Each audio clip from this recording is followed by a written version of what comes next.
CEO fired me from dream job, but my useless patent changed everything. The email notification blinked on my phone at 6:30 a.m., an hour before I was supposed to be in the office. As I reached for it, a cold wave of dread washed over me. It was from HR, with the subject line, "Urgent Meeting Request." My stomach churned as I remembered how Susan Chen, our new CEO, had been making rounds through the departments, her sharp eyes missing nothing, her words cutting deeper. The tech sector had changed dramatically in the 5 years since I joined Innovatech Solutions, but never had I felt so vulnerable in my dream job.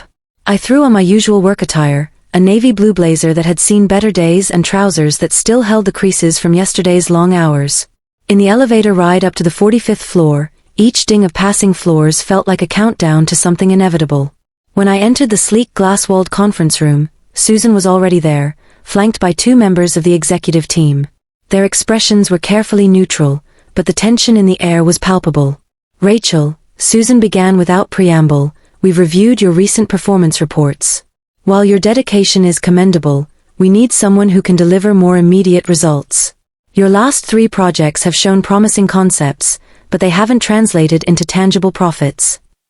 Her voice carried that particular tone executives use when delivering bad news, professional yet piercing. My heart sank as she continued, detailing how my position would be eliminated effective immediately. The irony wasn't lost on me. Just last quarter, I'd presented what I believed was my most innovative idea yet. A neural interface system that could revolutionize accessibility technology. But Susan had dismissed it as impractical, calling it another one of Rachel's ambitious pipe dreams. Those exact words echoed in my mind as she handed me the termination letter. As I packed my belongings under the watchful eyes of security, a humiliation I hadn't anticipated, my hands trembled around the small box containing my personal effects. Among them was a framed photo of my late father, who had always encouraged my love for engineering, and a USB drive holding every failed experiment and rejected proposal for my career. The weight of these items seemed disproportionate to their physical mass, each one carrying memories of battles fought and lost within the sterile walls of corporate innovation. Walking out of the building for the last time, I couldn't help but notice how the morning sun cast long shadows across the plaza, appropriate, considering how quickly my professional life had dimmed. The city buzzed around me, indifferent to my personal earthquake, as I clutched my box of remnants and wondered if Susan was right. Had I really spent years chasing impossible dreams? The question burned in my chest as I navigated the crowded streets, no longer heading toward a corner office but rather aimlessly wandering through a suddenly unfamiliar world. The weeks that followed my dismissal transformed my tidy apartment into a chaotic testament to sleepless nights and relentless determination. Boxes of technical manuals and scattered patent applications became the landscape of my existence. Each morning, I woke to the harsh reality of unemployment checks and mounting bills, yet found myself drawn back to the very project Susan had deemed worthless, the neural interface system I'd initially called Neuralink. What had started as a simple idea to help people with mobility challenges had evolved into something far more complex and, according to conventional wisdom, commercially unviable. In the solitude of my makeshift workspace, surrounded by half-empty coffee cups and whiteboards covered in equations, I found myself revisiting old research papers and conducting experiments that would have been impossible within the rigid structure of corporate R&D. The constraints that once bound my creativity, budget approvals, interdepartmental politics, quarterly review cycles, now lay shattered. This freedom, though terrifying, proved intoxicating. I worked through weekends, often forgetting to eat, driven by a singular focus that bordered on obsession. My best friend Marcus, a software engineer who had weathered his own share of corporate storms, became my only lifeline to reality. He visited weekly, bringing groceries and fresh perspectives. "You're either going to change the world or lose your mind," he joked one evening, watching me solder tiny components under a magnifying lamp. His words struck a chord. I realized I was teetering between brilliance and madness, fueled by equal parts desperation and determination. The breakthrough came on a rainy Tuesday afternoon, when lightning literally struck outside my window, causing a power surge that fried most of my equipment. As I cursed and began assessing the damage, I noticed something peculiar about one of the prototype circuits. Instead of failing completely, it had adapted to the surge, rerouting power in a way that mimicked natural neural pathways. This accidental discovery opened doors I hadn't even known existed, the possibility of creating adaptive interfaces that could learn and evolve with their users. Yet, with each step forward came new challenges. Components needed to be custom-made, requiring connections with specialty manufacturers. The financial strain became overwhelming, forcing me to sell my car and dip into savings I'd earmarked for emergencies. Nights grew longer, the lines between success and failure blurred, and the isolation deepened. My apartment, once a sanctuary, transformed into a pressure cooker of innovation and anxiety. Through it all, the memory of Susan's dismissive words haunted me, not with bitterness but with a fierce determination to prove them wrong. Each obstacle overcome wasn't just a technical victory, it was a personal triumph against those who had doubted my vision. The Neuralink project had become more than just technology. It had become my redemption, my proof that sometimes the most groundbreaking ideas are born from what others consider failure. As winter approached, I received an unexpected invitation that would alter the trajectory of Neuralink's development.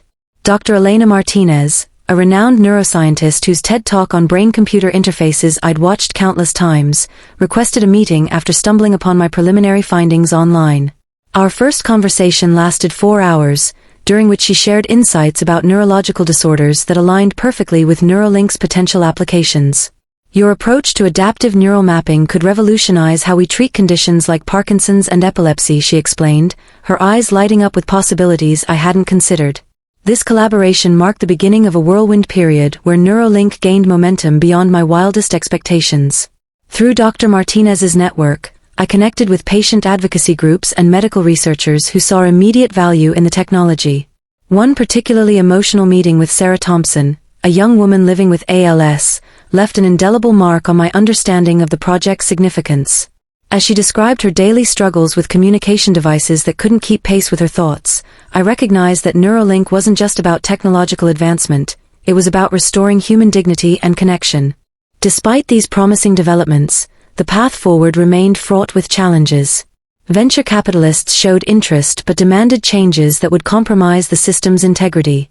You need to focus on high-end consumers first, one investor advised, suggesting luxury features that would make the device inaccessible to those who needed it most.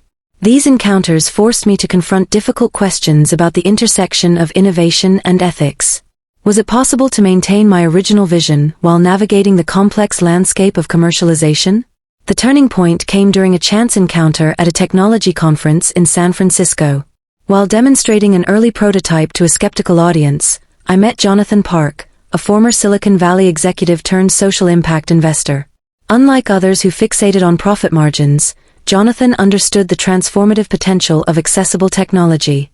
Let's build something that matters, he proposed, offering not just funding but strategic guidance rooted in both business acumen and social responsibility. With Jonathan's support, Neuralink began attracting attention from unexpected quarters. Academic institutions reached out about collaborative research opportunities, while engineers and developers volunteered their expertise. The project transformed from a solo endeavor into a movement, united by a shared belief in technology's power to enhance lives rather than merely generate wealth. Yet, amidst this growing recognition, I couldn't shake the feeling that true validation still eluded me, the kind that could only come from proving Neuralink's worth to those who had once doubted its potential. The day Innovatech Solutions announced their annual Innovation Summit arrived like a thunderclap from my past. Scrolling through industry newsletters, I froze when I saw Susan Chen's name listed as keynote speaker. Her presentation title, The Future of Human-Computer Interfaces, sent a shiver down my spine. Every fiber of my being wanted to ignore the event, to focus solely on Neuralink's progress, but curiosity and perhaps a lingering sense of unfinished business compelled me to register. Arriving at the convention center, I felt like an imposter among the sea of Innovatech employees in their crisp uniforms.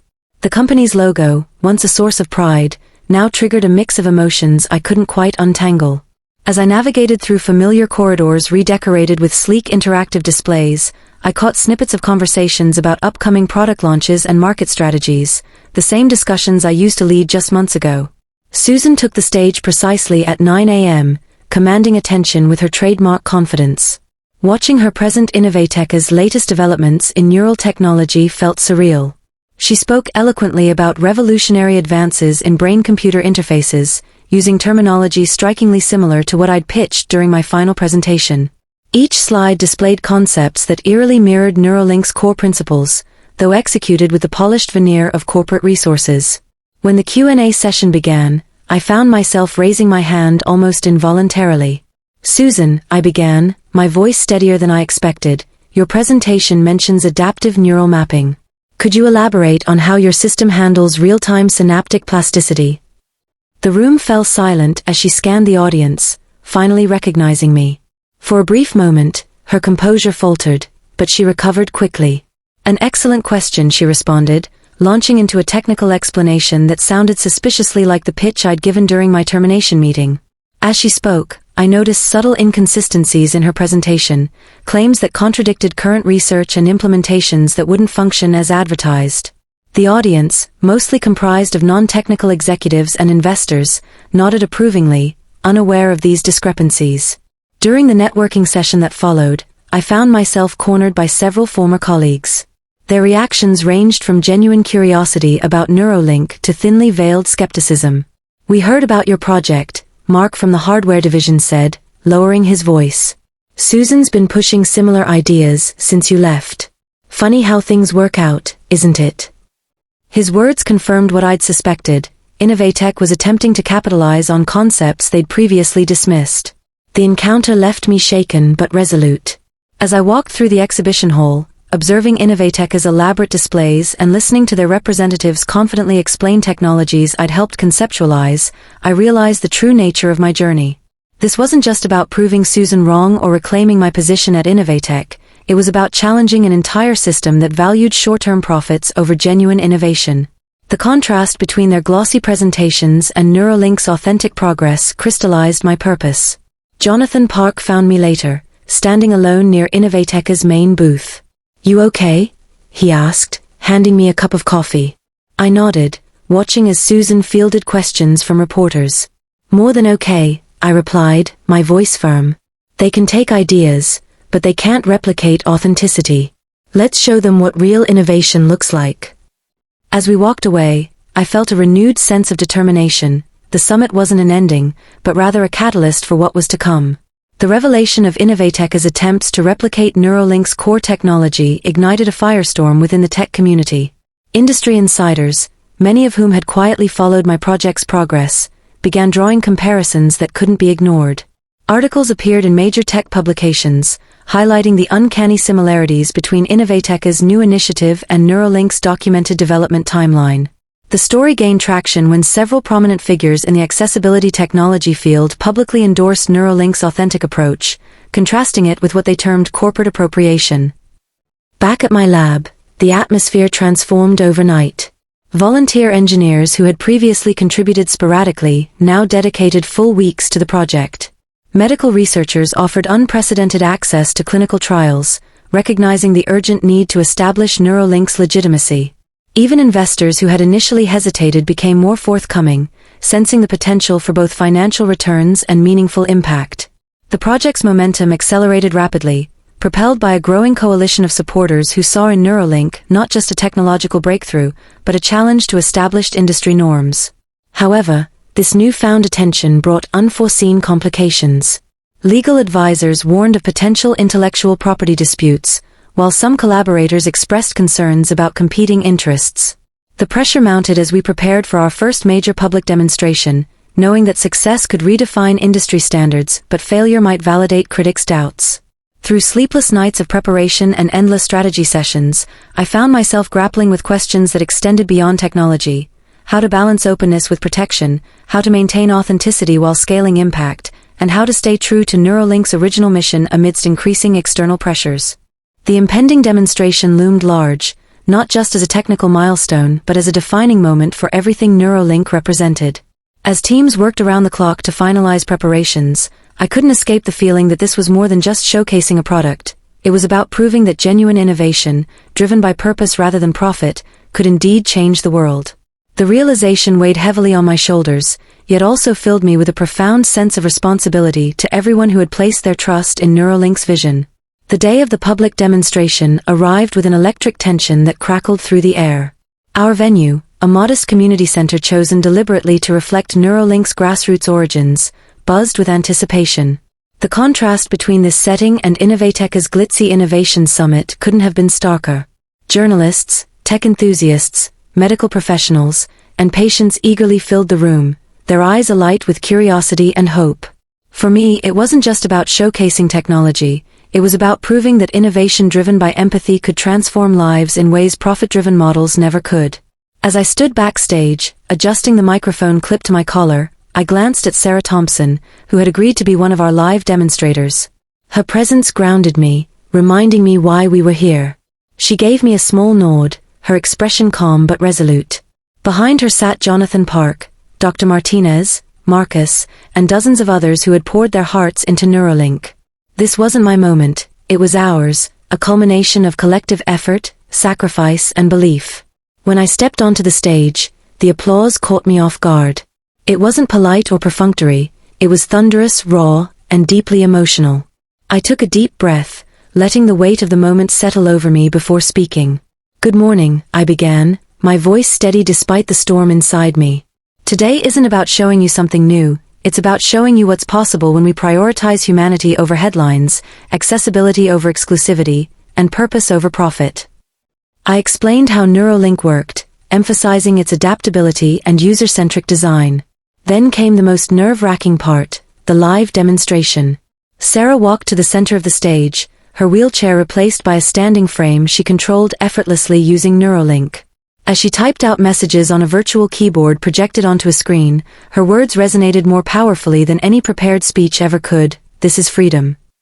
The audience erupted into cheers, many wiping away tears. But the real magic happened next. A young boy named Ethan, born without the ability to speak due to cerebral palsy, used Neuralink to compose his first sentence aloud, "Thank you for helping me talk." His mother sobbed openly in the front row as he smiled shyly at the crowd. In that moment, every sleepless night, every rejection, every doubt melted away. We weren't just building technology, we were giving people their voices back. Afterward, during the Q&A session, questions poured in from all directions. Investors wanted to know about scalability, researchers asked technical details, and advocates inquired about affordability. I answered each query honestly, transparently addressing both the strengths and limitations of Neuralink. Unlike Susan's polished yet hollow presentation at Innovatech, ours was rooted in authenticity. People responded to that, they saw not just a product, but a promise kept. The media coverage following the event was overwhelming. Headlines like "Neuralink redefines accessibility tech," and "From rejection to revolution," the story of Neuralink dominated news outlets worldwide. What struck me most, however, wasn't the praise, it was the stories flooding in from individuals and families whose lives Neuralink could change. Parents wrote letters thanking us for giving them hope. Doctors reached out to discuss potential applications we hadn't even considered. And former colleagues from Innovatech sent quiet messages of support, some admitting they'd always believed in my vision. Innovatech's response was telling. Within days, they issued a press release distancing themselves from claims of copying Neuralink, citing coincidental similarities. Susan Chun disappeared from public appearances for weeks. While some might have reveled in this vindication, I felt only relief, not because they had failed, but because we had succeeded on our own terms.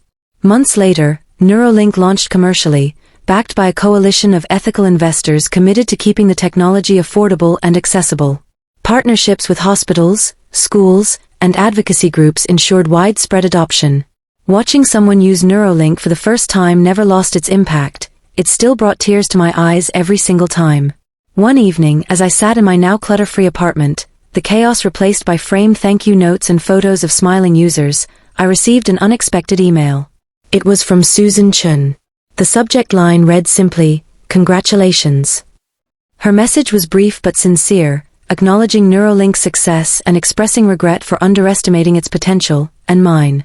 I stared at the screen for a long time, feeling neither anger nor triumph, just a quiet sense of closure. Neuralink changed everything, not just for me, but for thousands of people around the world. It taught me that failure isn't final unless you let it define you. That being fired from my dream job wasn't the end of my story, it was the beginning of something far greater. And that sometimes, the things others call useless, are exactly what the world needs most. As I closed my laptop and looked out at the city lights, I realized I wasn't the same person who had walked out of Innovatech's glass doors all those months ago. I was stronger, wiser, and infinitely more grateful, for the struggles that shaped me, the people who believed in me, and the chance to make a difference. And somewhere, deep down, I knew my father would have been proud.